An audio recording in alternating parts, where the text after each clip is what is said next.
Hi friends, आज मैं आप सभी के लिए द्रविड़ शैली मंदिर आर्किटेक्चर का सेकंड पार्ट लेके आई हूँ। फर्स्ट पार्ट मैं कल ही अपलोड करी हूँ। आप लोगों ने बहुत प्यार दिया उस वीडियो को। सो फ्रेंड्स, चलिए आज दूसरा वीडियो लेके आते हैं आप सभी के लिए। ये बहुत ज़्यादा इम्पोर्टेंट टॉपिक है, यूजीसी नेट का ये मोस्ट रिपीटेड टॉपिक है। सो फ्रेंड्स, इसलिए मैं इम्पोर्टेंट टॉपिक को ढूंढ के लेके आ रही हूँ। अगर आप लोगों को पसंद आ रहा है तो फ्रेंड्स, आप मेरे चैनल को लाइक करें, शेयर करें, सब्सक्राइब करें और कमेंट करें।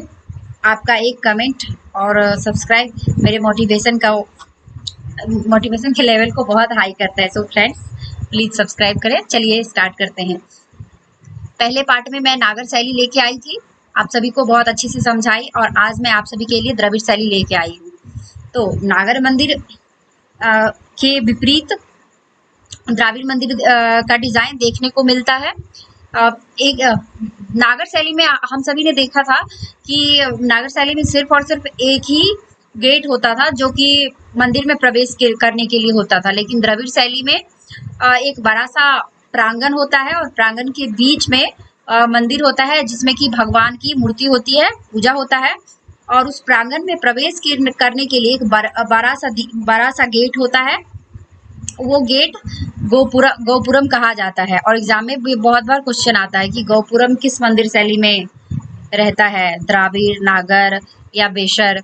तो आप सभी इसको अच्छे से टिक कर सकते हैं कि द्राविड़ शैली में होता है गोपुरम। गोपुरम जो होता है, बड़े बड़े गेट होते हैं, उसमें तोरण लगा होता है और वो सजावटी गेट होता है जो कि दूर से ही मंदिर को गेट दिखते रहता है, बहुत दूर से ही। और नागर शैली में ऐसा नहीं होता है। सो फ्रेंड्स, आप देख सकते हैं। चलिए, तमिलनाडु में मुख्य मंदिर बुर्ज को विमान के रूप में जाना जाता है।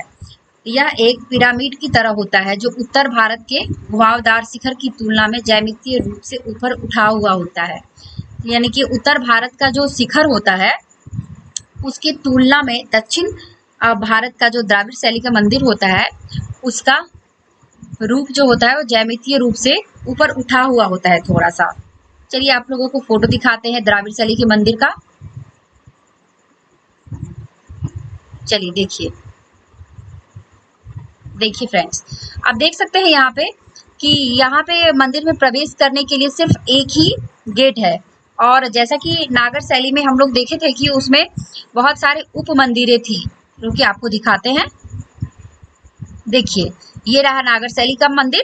तो इसमें आप देख सकते हैं ये जो है उप मंदिरें हैं, जिसको कि हम लोग उप शिखर बोलते हैं। लेकिन ये जो है, लेकिन द्राविड़ शैली के मंदिर में ऐसा नहीं है, इसमें सिर्फ और सिर्फ एक ही शिखर वाला मंदिर होता है। और नागर शैली में इसको शिखर बोला जाता है और द्रविड़ शैली में इसे विमान बोला जाता है। चलिए फ्रेंड, देखते हैं नेक्स्ट पार्ट पे। दक्षिण भारतीय मंदिर में शिखर शब्द का उपयोग केवल मंदिर के शीर्ष पर मुकुट के लिए किया जाता है। देखिए,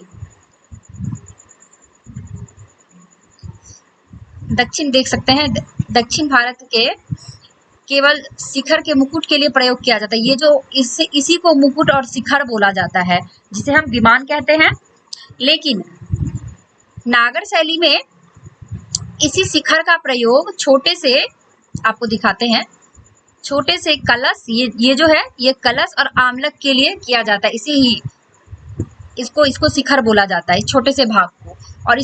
और द्राविड़ शैली में इस पूरे भाग को बोला जाता है। उम्मीद है आप लोगों को समझ आ रहा होगा। अगर आप लोगों को कहीं नहीं समझ आ रहा है तो आप कमेंट करें, ताकि मैं और अच्छे से आप लोगों को समझा पाए।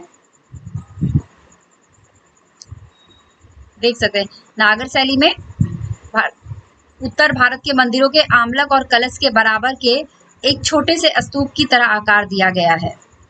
ये इसको बोला जाता है, इस भाग को।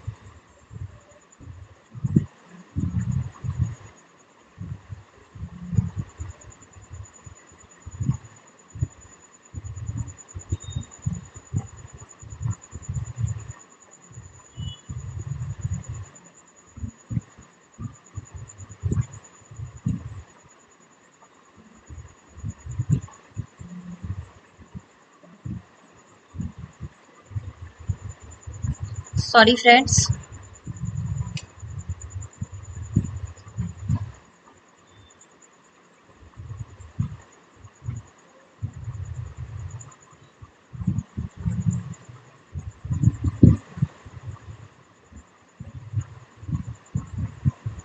जबकि उत्तर भारतीय मंदिर के गर्भगृह के प्रवेश द्वार पर मिथुन और नदी देवताओं और गंगा यमुना जैसी छवियां सामान्य होती है, और दक्षिण में आप आमतौर पर मूर्तियों के रूप में विराजित द्वारपाल या रक्षकों की मूर्तियां पाएंगे।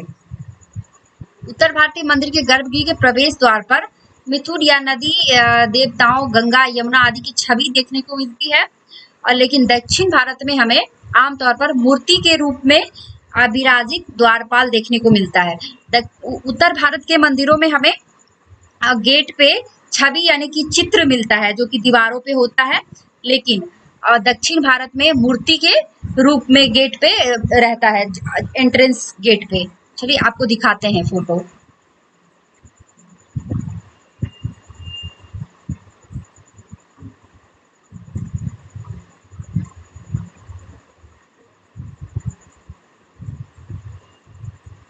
ये देखिए फ्रेंड्स, ये जो है वो मंदिर के द्वारपाल के रूप में, दक्षिण भारत के मंदिर के द्वारपाल के रूप में रहती है।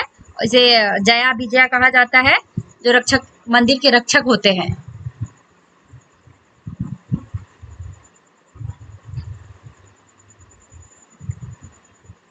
चलिए एक और विशेषता देखते हैं द्रविड़ शैली की। एक बड़े जलाशय या एक मंदिर कुंड सामान्य है।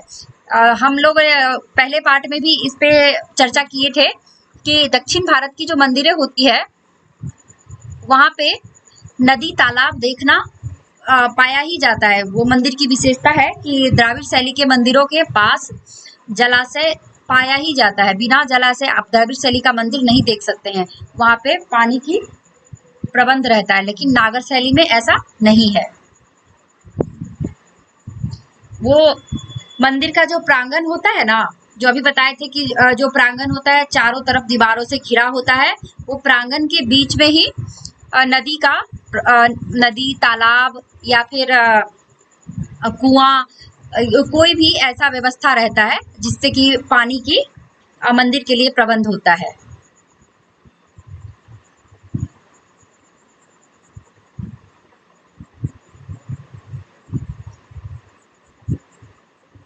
चलिए देखते हैं। उत्तर भारत में एक साथ कई शिखर का विचार रहा है, जो कि दक्षिण भारत में लोकप्रिय नहीं था।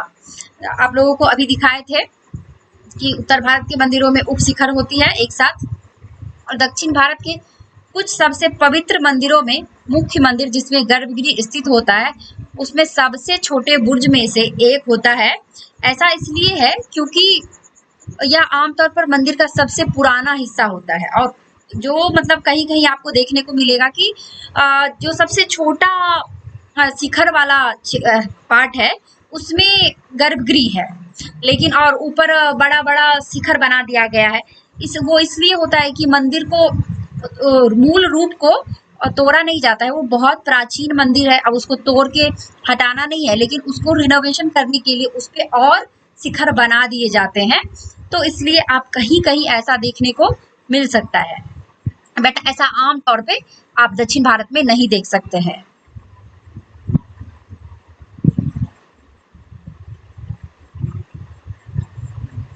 चलिए फ्रेंड्स, ये मूल रूप से 5 अलग अलग आकृतियां के होते हैं, अभी जो हम आपको बताए थे, जैसे वर्ग, जिसे आमतौर पर कुटा कहा जाता है।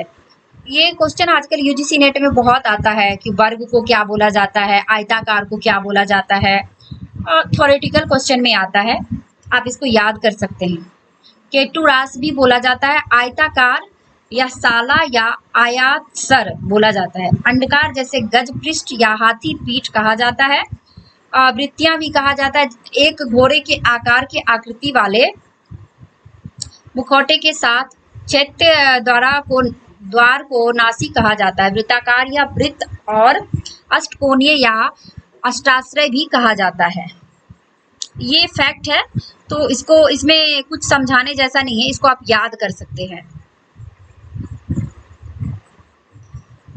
मंदिर की व्यवस्थाएं देख सकते हैं। पहले द्राविड़ शैली में आमतौर पर यह माना जाता है कि प्रारंभ में इमारतें चट्टानों को काटकर बनाई जाती थी, जबकि बाद वाली इमारतें संरचनात्मक होती थी, जो कि भव्य भवनों के को आमतौर पर कर्नाटक के चालुक्य राजा पुलकेशिन द्वितीय के समकालीन महेंद्र वर्मन प्रथम के शासन के दौरान निर्मित किया गया था।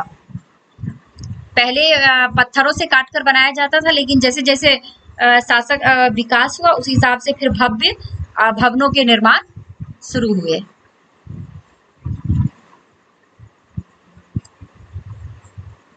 नरसिंहवर्मन प्रथम, जिन्हें मामल्य भी कहा जाता था, जो पल्लव सिंहासन पर 640 ईस्वी के आसपास आसीन हुए थे, उन्होंने साम्राज्य का विस्तार किया और अपने पिता का बदला पुलकेशिन द्वितीय को हराकर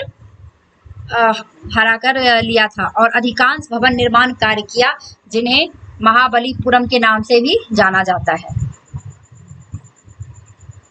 देखिए, ये दक्षिण भारत का सबसे